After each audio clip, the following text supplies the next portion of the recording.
Hi everyone, welcome to Kelly's Kitchen. Back for a great treat today, or maybe a great treat for your dog today. It's pumpkin season, so what's the best thing to do during pumpkin season? Make dog treats. They're gonna love them.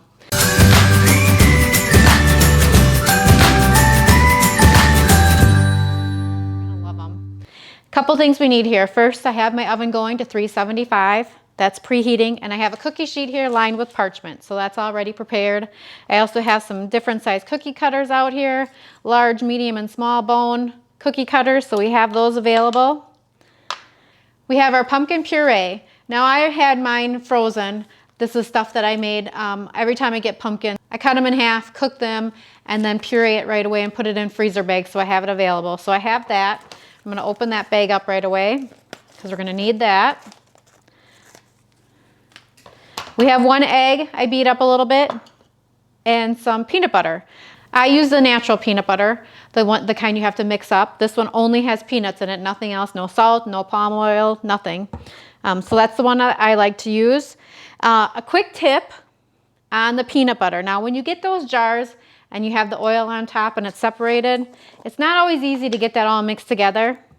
So if you take your little hand mixer here and only put one of the blades in it, put that, it fits in your peanut butter jar. It's a neat little thing. Turn down low.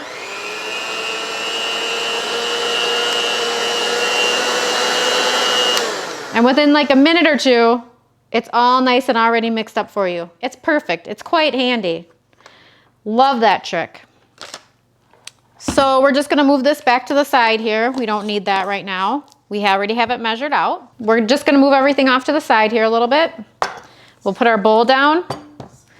We need 3/4 cup of our pumpkin puree. So let's scoop that out. Actually, I'm gonna pour it out into my measuring cup.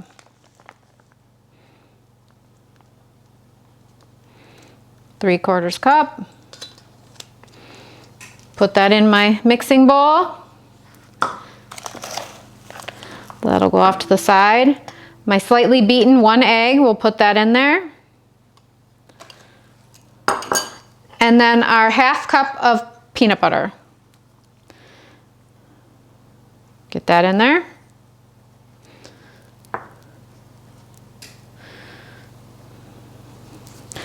And then we're gonna take our mixer. I'm gonna stick the other blade on here so I have both of them. We're gonna mix that up until it's really nice and well blended.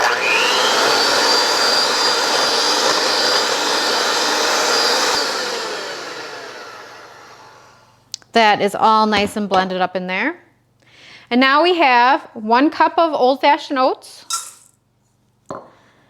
1 cup of coconut flour I have. Could use almond flour, could use regular flour. I have coconut flour.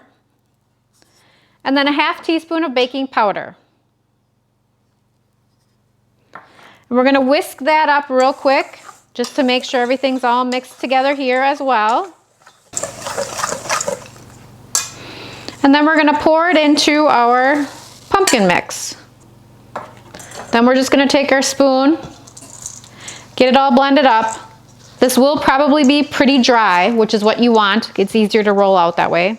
If it's not, you could add a little more coconut flour to it, but I think this is actually gonna be pretty good for us.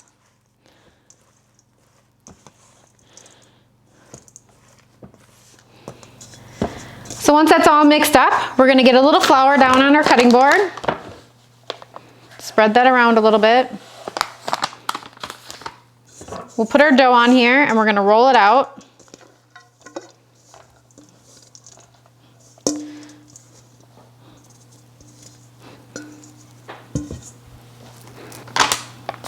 We'll put a little flour on top of it as well. And I'll sprinkle a little on my rolling pin here and slide it around.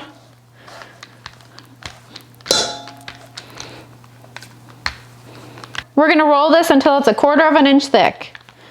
It will hold together once we start pushing on it a little bit.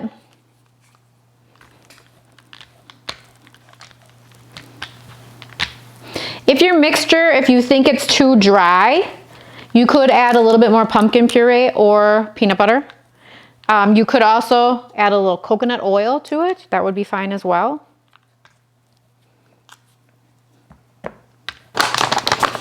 I'm gonna put a little almond flour back in one of my little bowls here, only because then I'm gonna take my cookie cutter and kind of swish it around a little bit in there, and then I can use it to cut out my treats. Once your treat's cut out, you can just pop it right on your cookie sheet and move on to the next.